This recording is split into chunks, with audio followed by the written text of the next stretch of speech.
Hey people, welcome to Bethel Brothers Hot Rod. And as promised, today I'm going to take off both the fenders, inner fender wells, and the front clip piece so I can more easily do the electrical system. So stick around, stay tuned, you might learn a little something today. It was raining there for a minute. Weather's broke for a sec. I always like the way it smells after it rains. It's kind of nice, man. Get to enjoy all this. I dig it. Horses are up there feeding. Dur-dur-dur. Had to let the camera charge for a minute as I gutted Sam's sides. Blah, blah, blah. I'm going to start running some wires here. I had a dilemma there for a minute. I had to go find the key that I hadn't seen in 4 years. That was cool. I found some other parts, the original fuel pump and the fitting I actually need for this fuel pump. So I'm going to try to start hooking some stuff up, read some wiring diagrams, blah, blah, blah. Off the top of my head, I couldn't tell you how the wiring went. I can't remember. And to remember where every wire went and every component is dang near impossible. When I was first restoring Sam, I had to go to the library and I found the book on it. So I got all this junk out of the library, paid for copies so I could fix it. There was a lot of problems with it. Anyway, I got some wiring diagrams and I've been going by these. And this is the same way I hooked it up when I was doing Sam the first time. You just got to keep in mind what you're doing and mark them off. Last time, what I did do, I just can't find it, is I did an actual diagram of how I had this wired up the last time. But if you don't have one of these manuals, you can always go down to your local library, nab one, they got them in the manual section, and just make copies, dude. Okay, you guys heard me say yesterday that I was going to do some stuff with some ground action. I've got this bolt going through this bracket that I made, and it's going to fit in between this area that I got grinded. I'm going to weld that in there, further boxing it in, and I'm going to keep from drilling holes in the frame, which I don't want to do. I had to do that last time on all my old grounds, and I didn't like doing that. There's another one over there. So I'm going to put a grounding port here, especially for the headlights and all that other junk. Something off the starter. I want to try to keep it as clean as I can while wiring.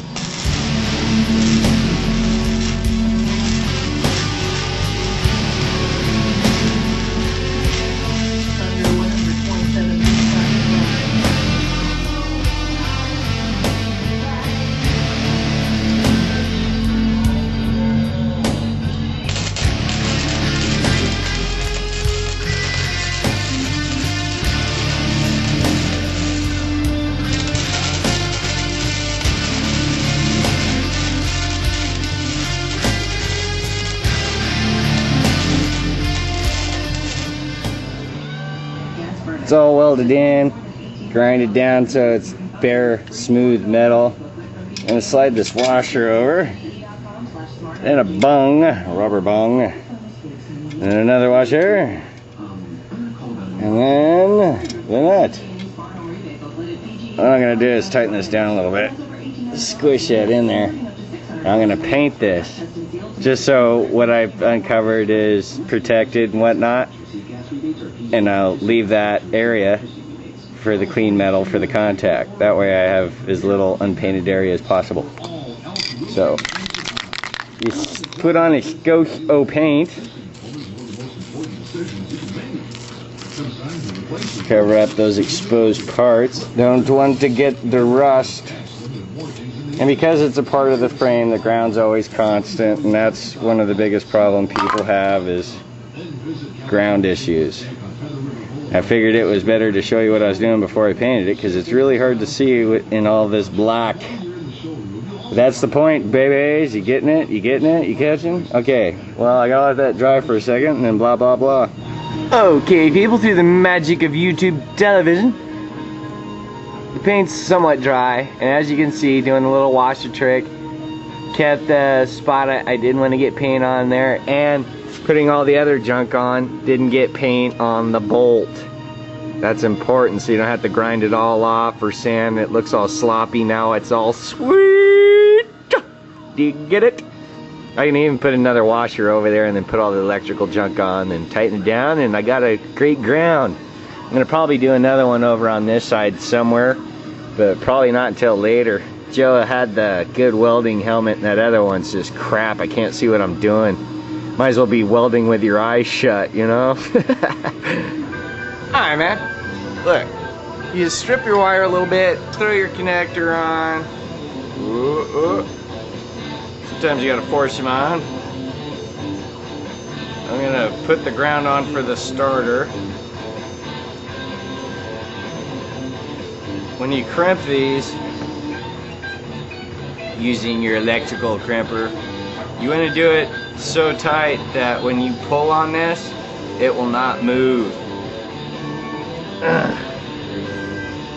I had an auto shop teacher that when you put these things on, he'd come over with a pair of pliers, and if he could pull them off, you failed. So put them on tight, then you know they're right. Tight is right, babies. Alright, gotta get the wire back to the solenoid. I bent it just a little bit so it kind of went off at an angle. Clean. Put the nut and bolt on and tighten her down. Alright, kids. Got it tightened down. Put a washer down to help smash down the ground so it is like completely connected. Ran it up through the old cross member cutout, back and around. I use zip ties to help tie these things down so you can't see it. You know, there's another one back in there, hidden from view. But I want to try to keep the wiring as almost as invisible as possible. I hate looking inside a motor and just like a gazillion spaghetti wires going everywhere.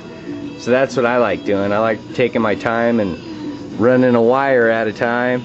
Takes forever. Okay, people, I know it's kind of hard to see, but I got the positive to the starter that's gonna run up and go inside to the key. I burned up a lot of time looking for the key, so that's gonna pretty much do it for today. I hope you learned something watching Bethel Brothers Hot Rod.